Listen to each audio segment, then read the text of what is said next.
Hello, my name is Gail Brown. I live in Castleton and I started the original petition on the original Greenish petition to stop the cull of the wild goats of Newcastleton and Island Hills. I'm now part of the Wild Goat Conservation Trust and we're working very hard to get the next petition numbers up, which will be read in Scottish Parliament on the 10th of September. Is that too much? What do you find the main reason that they want rid of the goats? Is there a particular reason that they want the goats off the hillside or reduce the amount of goats on the hillside? Well, there's 30,000 acres up the hillside, of which Oxygen Conservation bought 11,400. with the aim of planting 1.5 million trees and restoring peat bogs. Because they want to plant trees and because that's government funded, they are told to reduce the herbivore numbers. So the herbivores, deer, goats, we already know that sheep have been removed from that hill, and a lot of cattle from the whole area, and they do not want the goats eating the saplings, and they will only get the funding if they can show that they have actually reduced the numbers of herbivores. Do you not find that they could maybe fence the area off? There's that possibility, and we know that they have applied for some temporary fence. There is still some fencing there, and they have also applied for temporary fencing to be put up, but not encircling the whole of the area where they wish to plant trees. I wish to point out as well that they've not planted any trees yet whatsoever.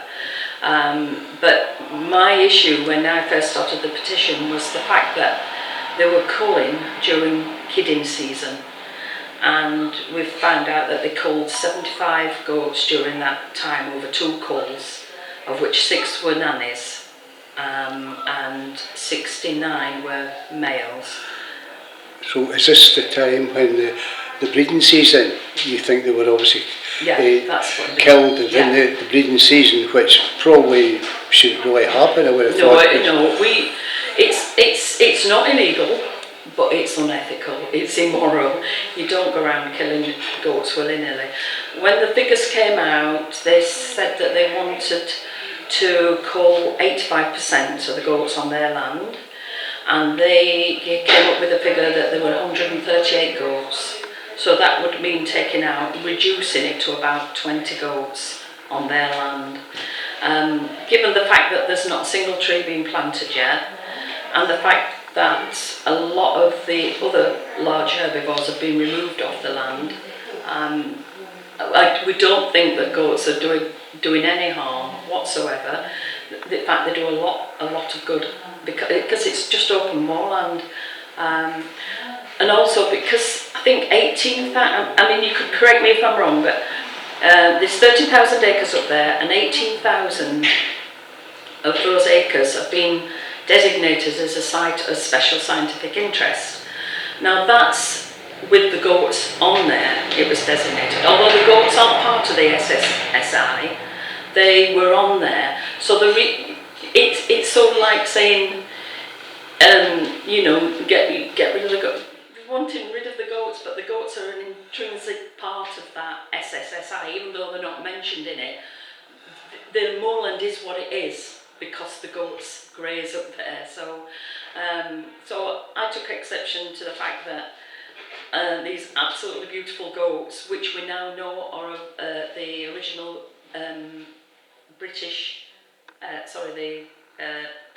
primitive goat. We know that they're part of that, and we are conducting DNA tests to verify that there are so few of these goats left in Scotland and indeed the UK, and just to almost eradicate our groups of goats up there, our herd up there. We didn't.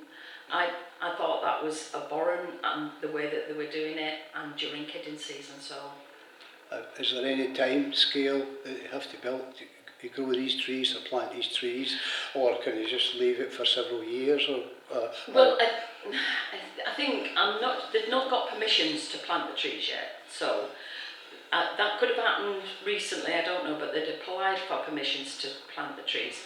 Once the tree's established, then there's not a problem, because they're not going to damage the saplings. But it's all to do with net zero and building carbon credits and selling carbon credits. And the company they've bought up, I mean, I don't want to go on about oxygen conservation because it could be any company, but they're the ones that have bought lots and lots of land from Cornwall right up to the Scottish Highlands. And the sole aim is to produce these carbon credits. They say that they're rewilding and this, that and the other, but you don't get rid of goats that have been up there for hundreds and hundreds of years just willy-nilly. They're not doing anything illegal, I must stress that. There's not even an open season for goats. They're just treated, they're not even deer. There's a seasons that you can do it, especially females, but the goats don't even have that. So they could just go up there and legally cull what they want, when they want, on their own land. And that seemed to be what started happening. I've not heard that they're doing it now, but whether they actually are is another matter. But all we're trying to do now with this new petition that is going to be read in Scottish Parliament Committee on the 10th of September, we're trying to get some sort of protection. And at the moment it stands at about 12,400 signatures, and we're trying our best to get them some sort of protection. And we are also trying to gather lots and lots of evidence. At the end of September, we're trying to do a goat count. We've got the Mammal Society involved, who have offered their services to come and do a goat count upon the 30,000 acres.